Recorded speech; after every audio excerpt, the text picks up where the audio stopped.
എന്റെ പൊന്നു അതൊന്ന് തുറന്നു നോക്കിന്നുണ്ട് കഴിഞ്ഞാ തെറിയുടെ അഭിഷേകമാണ്. നമ്മള് മലയാളികൾ പുതിയ പുതിയ തെറികളൊക്കെ ഭയങ്കര വെച്ച് അവിടുത്തെ ട്രാൻസ്ലേറ്റ് തെറി പറയണത് ഒരു രക്ഷയില്ലാത്ത തെറിയാണ്. താങ്കൾ ഇങ്ങനെയൊക്കെ ചെയ്യാന്ന് പറഞ്ഞാൽ ആ സമ്മതിക്കണോട്ടാ. എനിക്ക് തോന്നുന്നു അദ്ദേഹത്തിന്റെ ആ പാട്ട് യൂട്യൂബിൽ കണ്ട 25 ലക്ഷം പ്രേക്ഷകർ ചിലപ്പോൾ പാട്ടായിരിക്കും കണ്ടത്. അതിന്റെ അകത്ത് അടിച്ചിട്ടുള്ള കമന്റുകളായിരിക്കും ചിലപ്പോൾ 25 ലക്ഷം തവണ കണ്ടുകൊണ്ടിരിക്കുന്നത്. പിന്നെ വേറൊരു കാര്യം പറയാനുള്ളത്, താങ്കളുടെ സിനിമ ഞാൻ ഫസ്റ്റ് ഡേ തന്നെ കണ്ടിരുന്നു. പിന്നെ താങ്കൾ ഒരു 3 മണിക്കൂർ സിനിമ ഇറക്കി എന്നുള്ള പൂർണ്ണ ബഹുമാനത്തോടുകൂടി പറയാണ്. ആ സിനിമ തീർച്ചയായിട്ടും ഞങ്ങളെപ്പോലുള്ള യുവജനങ്ങൾക്ക് 3 മണിക്കൂർ അസഭ്യം പറയാനുള്ള ഒരു ലൈസൻസ് ആയിട്ടാണ് ഞങ്ങൾ കാണുന്നത്. കൂടാതെ ഞങ്ങൾക്ക് ഭാവിയില് സിനിമ ഫീൽഡിൽ കയറണമെന്ന് ആഗ്രഹമുള്ള പിള്ളേരാ. എങ്ങനെ ഒരു സിനിമ എടുത്തുകൂടാ, എങ്ങനെ ഒരു സിനിമ വന്നുകൂടാ എന്നുള്ളതാണ് നല്ലൊരു ഉദാഹരണം കൂടെയാണ്. ഒരുപാട് പേരുടെ പ്രതീക്ഷയാണ്, ഒരുപാട് സ്വപ്നമാണ്, ഒരുപാട് കഷ്ടപ്പാടാണ് സിനിമ ഉണ്ടാകുന്നുള്ളത്. പക്ഷെ ഇങ്ങനെയുള്ള വ്യക്തികൾക്ക് ഇത് ആരാണ് അനുവാദം കൊടുക്കുന്നത് ഇങ്ങനെയുള്ള സിനിമ പിടിക്കാനായിട്ട്? അതേ ചോദ്യം പക്ഷേ മലയാളത്തിലെ മറ്റു പല സിനിമകളോടും പ്രേക്ഷകർക്ക് ചോദിക്കാനുണ്ടാകും. നിങ്ങളെ കൂടെ ഇരിക്കുന്ന ഒരാളുണ്ട്, 18 വർഷമായി ഞാൻ ഇതിൽ ഒരു പൊങ്ങച്ചം പറയണ്ടേ, 18 വർഷമായി ഞാൻ ഫീൽഡുണ്ട്, എനിക്ക് സിനിമ എന്താണെന്ന് അറിയാവുന്നത്. ഈ ചെയ്ത മനുഷ്യന്റെ സിനിമ പൊട്ടി നാറിയതാണ്. ഇത്രയൊക്കെ വിവരമുള്ള ആളുകളുടെ സിനിമ എന്തുകൊണ്ട് പരാജയപ്പെടുന്നു? എത്ര പൈസയുടെ നഷ്ടം ഉണ്ടായി ആ നിർമ്മാതാവിന്? നിങ്ങൾ പറയുന്നുണ്ടല്ലോ നിങ്ങൾക്ക് നല്ല സിനിമ അറിയാതെ, എങ്കിൽ നീ കാണിക്കേ. വെറുതെ നാക്കൊണ്ട് ഗോൾമുട്ട വരച്ചുകൊണ്ട് കാര്യമില്ല. സന്തോഷ് പണ്ഡിറ്റ് പ്രൂവ് ചെയ്ത് കഴിഞ്ഞു. വെറും 5 ലക്ഷം രൂപയ്ക്ക് 105 പുതിയ താരങ്ങൾ വെച്ച് സൂപ്പർ ഹിറ്റ് ഉണ്ടാക്കാമെന്ന് ഞാൻ തെളിയിച്ച ഒരു വ്യക്തിയാണ്. എന്റെ മുന്നിൽ ഒന്നുമല്ലാത്ത ഒരാൾ അങ്ങനെ സംസാരിക്കരുത്. ഒരു ഇന്ത്യൻ പൗരനാണ്, അയാൾക്ക് ഇതുപോലെയുള്ള ആഭാസ തരത്തിലുള്ള ഡ്രസ്സുകളൊക്കെ ഉപയോഗിക്കാനുള്ള സ്വാതന്ത്ര്യം ഭരണഘടന കൊടുത്തിട്ടുണ്ട്. അയാൾ തുണിയില്ലാതൊന്നും അല്ലല്ലോ നിൽക്കുന്നത്. അപ്പോ അത് അയാളെ സംബന്ധിച്ചിടത്തോളം അയാളുടെ ഏറ്റവും ഇഷ്ടപ്പെട്ട വേഷം അതാണ്. അയാൾ കുളിക്കാൻ പോകുമ്പോഴും അത് തന്നെ ഇടുന്നത്. എനിക്ക് മനസ്സിലാവാത്ത ശ്രീ നിഷാദ്, നിങ്ങൾ എല്ലാവരും പറഞ്ഞുകൊണ്ടിരിക്കുന്നത് സന്തോഷ് പണ്ഡിറ്റ് എന്ന വ്യക്തി, അദ്ദേഹത്തിന്റെ പെരുമാറ്റം, അദ്ദേഹത്തിന്റെ അഭിനയം എന്നൊക്കെയാണ്. നമ്മൾ ചർച്ചയ്ക്കെടുത്തത് ഈ സിനിമ എന്തുകൊണ്ട് നമുക്ക് അവഗണിക്കാൻ പറ്റുന്നില്ല എന്നാണ്. അവഗണിക്കാൻ പറ്റുന്നില്ല എന്ന് വെച്ചാൽ ഒരു ചർച്ചയല്ല പോലും. പ്രേക്ഷകർ തന്നെ പറഞ്ഞു കഴിഞ്ഞല്ലോ ഇവർ എന്തുകൊണ്ടാണ് സിനിമ കണ്ടതെന്ന് അവർ പറഞ്ഞു കഴിഞ്ഞു. തെറി വിളിക്കാൻ കിട്ടുന്ന ചാൻസ് എന്റെ ഒരു സുഹൃത്തോട് ഇരുന്ന് പറഞ്ഞു, ഞങ്ങൾ ഫുൾ ടൈം 3 മണിക്കൂർ തെറി വിളിക്കായിരുന്നു. അതിന് കിട്ടുന്ന ഒരു അവസരം അവന് 50 രൂപ 100 രൂപ കൊടുക്കണ കുഴപ്പമില്ല. മലയാള സിനിമയ്ക്ക് നേരെ കൂടി ആകാം എന്ന് ഡോക്ടർ ചൂണ്ടിക്കാട്ടി. തീർച്ചയായിട്ടും അതും കറക്റ്റാണ്. പക്ഷേ സന്തോഷ്, താങ്കൾ അത് ഉദ്ദേശിച്ചിട്ടുണ്ടോ എന്നുള്ള കാര്യത്തിലാണ് നമുക്ക് സംശയം. മുഖ്യധാരാ സിനിമയോടുള്ള വെല്ലുവിളി എന്നൊക്കെ കേട്ട് താങ്കൾ തന്നെ ഞെട്ടുന്നുണ്ടോ? താങ്കൾ എപ്പോഴെങ്കിലും മനസ്സിൽ ചിന്തിച്ചിട്ടുള്ള കാര്യമാണോ ഇത്? ഒരു ഞെട്ടലുമില്ല. അല്ല, ഞാൻ പറയട്ടെ, ഇവർക്ക് ഒരു കലാകാരൻ എന്ന വാക്കിന്റെ അർത്ഥം ഇവർക്ക് അറിയില്ല. തിയേറ്ററുകളിൽ സിനിമയാണ് വരുന്നത്, സിനിമ കാണാനാണ് ആളുകൾ വരുന്നത്. കാണാൻ കുറച്ച് ആളുകളെ അങ്ങോട്ട് കൊണ്ടുവരിക. ആദ്യം അവഗണിച്ച തിയേറ്ററുകൾ പോലും ഇപ്പോഴെടുത്തു. ഈ കുറ്റം പറയുന്ന ചില മുഖ്യധാര സിനിമാ പ്രവർത്തകർ തന്നെ അദ്ദേഹത്തിന്റെ അടുത്ത് നിന്ന് സിനിമ വിതരണത്തിനെടുക്കാൻ തയ്യാറാണെന്ന് അറിയിച്ചു എന്നുള്ള വാർത്തകൾ ഇപ്പോൾ വന്നുകൊണ്ടിരിക്കുന്നുണ്ട്.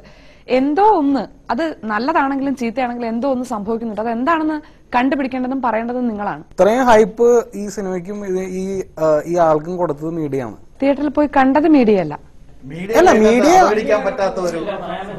അവഗണിക്കാൻ പറ്റാത്ത ഒരു സാന്നിധ്യമുണ്ട്. മീഡിയ സപ്പോർട്ട് ഇല്ലാതെ ആർക്കും ഈ വന്ന കാലത്ത് നിൽക്കാൻ പറ്റത്തില്ല. എങ്ങനെയാണ് ഈ കൃഷ്ണന്റെ ആദ്യം ഒരു സിനിമയായതും തിയേറ്ററിലെത്തിയതും പ്രേക്ഷകർക്ക് മുന്നിലെത്തിയതും? എന്നെ ദയവ് ചെയ്ത് ഒരു ശത്രുവായി കണക്കാക്കണ്ട. ഞാൻ ഇതിലൊക്കെ മെമ്പർ ആവാൻ ഞാൻ റെഡിയാണ്. ഇപ്പോൾ തന്നെ ഞാൻ അമ്മയുടെ ഒരു ഭാരവാഹിയുമായിട്ട് സംസാരിച്ചു. അപ്പൊ അവര് പറഞ്ഞു 3 സിനിമ കഴിഞ്ഞാൽ മെമ്പർ ആവാം. ഞാൻ അതേപോലെ തന്നെ ഞാൻ മറ്റുള്ള സംഘടനയിൽ മെമ്പർ ആവാൻ തയ്യാറാണ്. എന്നെ ഒരു രീതിയിലും എന്നെ ശത്രുവായി കണക്കാക്കുകയും ഞാൻ മെമ്പർ ആവാൻ പോയ കഥകളൊക്കെ മാറ്റിവെച്ച് എന്നെ ഇയാൾ മെമ്പർഷിപ്പ് ഒന്നും ഇല്ലാതെ ഇയാൾ ചെയ്യുന്ന 100 പുതിയ ആളുകൾ വരുന്നു, അതുകൊണ്ട് നമുക്കൊക്കെ പണിയില്ലാതെ വീട്ടിലിരിക്കേണ്ടി വരും, എങ്ങനെയെങ്കിലും നശിപ്പിച്ചോ ഈ ചങ്ങാതിനെ. അയാൾ 5 ലക്ഷം 10 ലക്ഷത്തിന് സിനിമ ചെയ്ത് കഴിഞ്ഞാൽ ഇനി നിർമ്മാതാക്കളൊക്കെ ലോ ബഡ്ജറ്റ് സിനിമ. ഒരു കാര്യം കൂടി സന്തോഷ് പണ്ഡിറ്റ്, ഈ സിനിമ കണ്ടിട്ട് മലയാള സിനിമയിൽ നിന്ന് ആരെങ്കിലും താങ്കളെ വിളിച്ചിട്ടുണ്ടോ? എത്രയോ നടന്മാരും എത്രയോ സാങ്കേതിക വിദഗ്ധരും എന്നെ വിളിച്ചിട്ടുണ്ട്. വളരെ നല്ല അഭിപ്രായം പറയുകയും ചെയ്തിട്ടുണ്ട്. ഒരു 2 പേരുടെ പേരൊന്ന് വെളിപ്പെടുത്താൻ പ്രയാസം ഉണ്ടാവോ? സലീം കുമാർ സാറിന്റെ ധൈര്യത്തിൽ പറയാം. അദ്ദേഹം ജീവൻ ടിവിയില് ഈ വിഷയം പറയുകയും ചെയ്തു. ശരിക്കും സന്തോഷ് പണ്ഡിറ്റാണ് ഇപ്പോഴത്തെ സൂപ്പർ സ്റ്റാർ എന്ന് വരെ അദ്ദേഹം പറഞ്ഞു. എനിക്ക് അദ്ദേഹത്തെ ഇഷ്ടം. താങ്കളെ വിളിച്ചോന്നാണ് ചോദിച്ചത്. താങ്കളെ വിളിക്കുകയും താങ്കളോട് നേരിട്ട് സംസാരിക്കുകയും ചെയ്തിട്ടുണ്ടോ? എന്നെ വിളിച്ചിരുന്നു. അദ്ദേഹം എന്നെ വിളിച്ചിരുന്നു, എന്നോട് നന്ദി പറയുകയും ചെയ്തു. നല്ലൊരു ഫിലിമാണെന്നും പറഞ്ഞു. പിന്നെ അതേപോലെ ഞാൻ പറയുന്നു, ഇപ്പൊ നേരത്തെ സഹോദരങ്ങൾ അവിടെ ഭയങ്കര സിനിമയെ പറ്റി വളരെ ആധികാരികമായിട്ട് പറയണ്ടേ. ഇവർ അവിടെ ചർച്ചയിൽ പങ്കെടുക്കുന്ന ആളുടെ സിനിമ പൊട്ടി നാറിയ ആളാണ്. എന്നിട്ടാണ് അയാൾ നല്ല സിനിമ എന്താണെന്ന് നമ്മളെ പഠിപ്പിച്ചിരുന്നു. പോട്ടെ, ഞാൻ ഹിറ്റ് സിനിമയുടെ മേക്കറാണ്, പോട്ടെ, അത് വിട്ടേക്ക്. എനിക്കൊന്നേ പറയാനുള്ളൂ, എന്റെ സിനിമ കാണാൻ ആളുണ്ടെങ്കിൽ ഞാൻ സിനിമ നിർമ്മിച്ചിരിക്കും.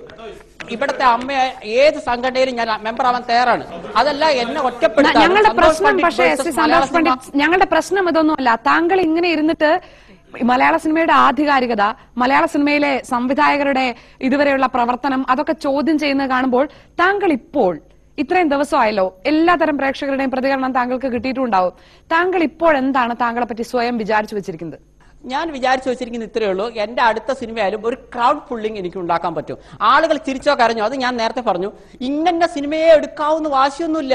ഒരു ഇന്ത്യൻ പൗരൻ എന്ന രീതിയിൽ എനിക്ക് സിനിമ എടുക്കാം. അത് ഇവിടുത്തെ ഇന്ത്യൻ സെൻസർ ബോർഡ് എനിക്ക് തന്നു കഴിഞ്ഞാൽ ഞാൻ സിനിമ എടുത്തിരിക്കും. ഇഷ്ടമുള്ള പുതിയ മനസ്സുള്ള കണ്ടാൽ മതി. അതിൽ ഫോക്കസ് ഔട്ട് ഉണ്ടാവും, അതുണ്ടാവും, ഇതുണ്ടാവും. എനിക്ക് അത്രയ്ക്കുള്ള വിവരമേ ഉള്ളൂ. ഇഷ്ടമുള്ള കണ്ടാൽ മതി. എന്റെ അടുത്ത സിനിമയും വരും, അത് സൂപ്പർ ഹിറ്റ് ആവുകയും ചെയ്യും. ഇവിടെയുള്ള ഒരു ചൊറിഞ്ഞ് നടക്കേണ്ട ഒരു ചൊറിഞ്ഞ് തന്നെ നടക്കേണ്ടി വരും. ഈ സിനിമ എന്താണ് അർഹിക്കുന്നത്?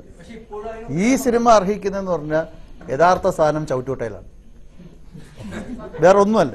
പിന്നെ ഞാൻ പറഞ്ഞല്ലോ, ഞങ്ങൾ ഉൾപ്പെടെയുള്ള സിനിമാ പ്രവർത്തകരുടെ ഭാഗത്തു നിന്ന് വീഴ്ചകൾ ഉണ്ടായിട്ടുണ്ട്.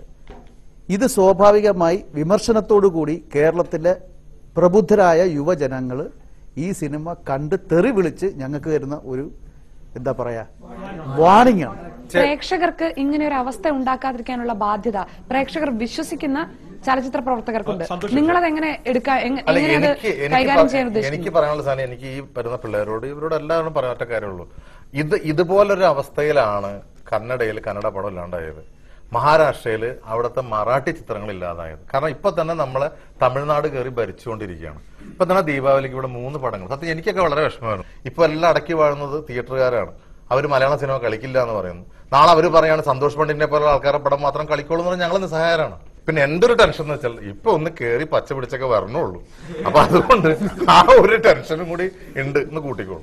സ്തുതിയും നിന്ദാസ്തുതിയും തമ്മിൽ വേർതിരിച്ചറിയാൻ പറ്റാത്ത ഒരു അവസ്ഥ വരിക എന്ന് പറയുന്നതാണ് ഏറ്റവും അപകടകരമായിട്ടുള്ള സ്ഥിതി.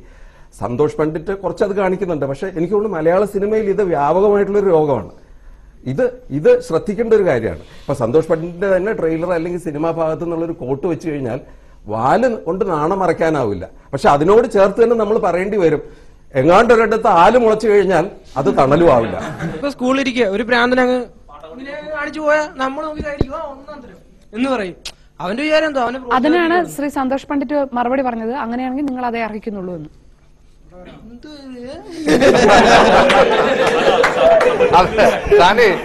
സത്യം പറഞ്ഞ ഒരു തെറിവിളി ഷോർട്ട് ചെയ്തതാണത്. പടം എത്ര മോശമാണെന്ന് നിങ്ങൾ പറഞ്ഞാലും കുഴപ്പമില്ല, ഞാൻ മുടക്കി മുതൽ എനിക്ക് കിട്ടിയാൽ മതി, ഞാൻ മുടക്കി പൈസ എനിക്ക് കിട്ടിയാൽ മതി. ആ രീതിയിലുള്ളൊരു വളരെ നെഗറ്റീവായിട്ടുള്ളൊരു വളരെ ഈ സോൾട്ട് ആൻഡ് പെപ്പർ, അതുപോലെ തന്നെ ട്രാഫിക്, അതുപോലെ സിനിമകളോട് കൂടിയിട്ട് ഇവിടെ എന്റെ ഒരു കൊച്ചു കഥ അല്ലെങ്കിൽ എന്റെ ആർട്ടിസ്റ്റ്, എനിക്ക് ഇദ്ദേഹം മതി ഹീറോ അല്ലെങ്കിൽ ഇദ്ദേഹം മതി ഹീറോ, ആ പടങ്ങൾ എടുക്കാൻ ചാനലുകൾ മുന്നോട്ട് വരുന്നുണ്ട്. ഇനി സിനിമ മാറും. നേരത്തെ മയിൽവിലാസം എന്ന് പറഞ്ഞൊരു സിനിമയെ പറ്റി പറഞ്ഞു. എന്നെ ഇത്രയേറെ ആകർഷിച്ച ഒരു സിനിമ ഉണ്ടായിട്ടില്ല. യുവാക്കളിൽ 5% കണ്ടിരുന്നെങ്കിൽ ഇന്ന് മലയാള സിനിമയിൽ ഇതുപോലെ കോപ്രായങ്ങൾ ഉണ്ടാകില്ല. ഇതിന് പ്രേക്ഷകർ എന്ന നിലയിൽ എല്ലാവർക്കും ഒരു സോഷ്യൽ കമ്മിറ്റ്മെന്റ് വേണം. നിങ്ങളെ ഞങ്ങളൊരു അപായമണിയായി കണ്ട് മലയാള സിനിമ വേണ്ട തയ്യാറെടുപ്പുകളോട് പ്രതിരോധിക്കണോ, അതോ തീർത്തും അവഗണിച്ച് മാറ്റി നിർത്തണോ? സന്തോഷ് പണ്ഡിറ്റിന്റെ പണിതേ അടങ്ങൂ. സന്തോഷ് പണ്ഡിറ്റിനെ പോലത്തെ ലോ ബഡ്ജറ്റ് സിനിമ വരുമല്ലോ, ഞങ്ങൾക്ക് പണിയില്ലാതാവുമല്ലോ, അയാൾ പുതിയ മുഖക്ക് ചാൻസ് കൊടുക്കണോട്ട് എനിക്കിട്ട് പാര പണിയുകയാണെങ്കിൽ സന്തോഷ് പണ്ഡിറ്റ് വേഴ്സസ് മലയാള സിനിമ എന്ന് വരും. എന്റെ സിനിമകൾ സൂപ്പർ ഹിറ്റ് ആവുകയും ചെയ്യും, മലയാള സിനിമ മാനം കെടും. സോ എന്റെ സിനിമയ്ക്ക് ആളുള്ളിടത്തോളം കാലം ഞാൻ സിനിമ ചെയ്യും. ആ സിനിമ എന്നാണോ ജനങ്ങൾ ഇഗ്നോർ ചെയ്യുന്നത് അന്ന് ഞാൻ പരിപാടി അവസാനിപ്പിക്കും. നിങ്ങൾ പറഞ്ഞല്ലോ ആളുകൾ കളിയാക്കാനാണ് സിനിമ കണ്ടതെന്ന്. എന്തായാലും കുഴപ്പമില്ല, എന്നെ സംബന്ധിച്ചോളം ഒരാൾ ടിക്കറ്റ് എടുക്കുമ്പോൾ എനിക്ക് 50 രൂപ കിട്ടുന്നു, അത് മതി എനിക്ക്. അത് മതി നമുക്ക്. പക്ഷേ അത് പോരല്ലോ. ഈ കൃഷ്ണൻ രാധയും കാണാൻ തിയേറ്ററിലേക്ക് ആളുകൾ ഓടുന്നു എന്നുള്ളത് നേരത്തെ നമ്മൾ പറഞ്ഞതുപോലെ പ്രേക്ഷകരിൽ നിന്നുള്ള അപായ സൂചനയായി വേണമെങ്കിൽ സിനിമാ ലോകത്തിന് കാണാം. അതിനോട് അല്ലെ, ഞാൻ നേരത്തെ പറഞ്ഞത് തന്നെയാണ് അതിൽ കാര്യം. സന്തോഷിനെ എക്സ്പ്രസ് ചെയ്യുന്നു, ഓഡിയൻസിന് അവരുടെ സെയിം അവകാശം ഓഡിയൻസിനുണ്ട്. അവർ എന്ത് കാണണം എന്ത് കാണണ്ട എന്നുള്ളത് തീരുമാനിക്കാനുള്ളത്. പ്രേക്ഷകർ പറഞ്ഞതിൽ കൂടുതൽ ഒന്നും പങ്കുവെക്കാനോ ചൂണ്ടിക്കാട്ടാനോ ഇല്ല. കാരണം പ്രേക്ഷകർ തന്നെയാണ് സിനിമയിൽ ഈ സിനിമയ്ക്കുള്ള സ്ഥാനം എന്താണ് എന്ന് തീരുമാനിക്കുന്നതും അതിന്റെ യാഥാർത്ഥ്യത്തെ പറയുന്നതും. തിയേറ്ററുകളിൽ കൂവിയാർക്കുന്നവരിൽ നിന്നല്ല ഒരു സിനിമ എന്താണ് എന്ന് മലയാള സിനിമ തിരിച്ചറിയുന്നത്. എന്തു തന്നെയാണെങ്കിലും മലയാള സിനിമയുടെ ഭാഗമല്ല, മലയാള സിനിമ ഇത് കണക്കാക്കുന്നില്ല എന്ന് പറഞ്ഞാലും ചെറുതായെങ്കിലും എവിടെയോ ആത്മവിശ്വാസത്തിന് ഉലച്ചിൽ തട്ടുന്ന ഒരു തട്ട് കൃഷ്ണനും രാധയും നൽകുന്നുണ്ടോ എന്ന ചോദ്യം മാത്രമാണ് ബാക്കിയാവുന്നത്. ചർച്ചയിൽ പങ്കെടുത്ത എല്ലാ അതിഥികൾക്കും നന്ദി. ഇന്നത്തെ നിയന്ത്രണ രേഖ ഇവിടെ പോകണമെന്ന്. നമസ്കാരം.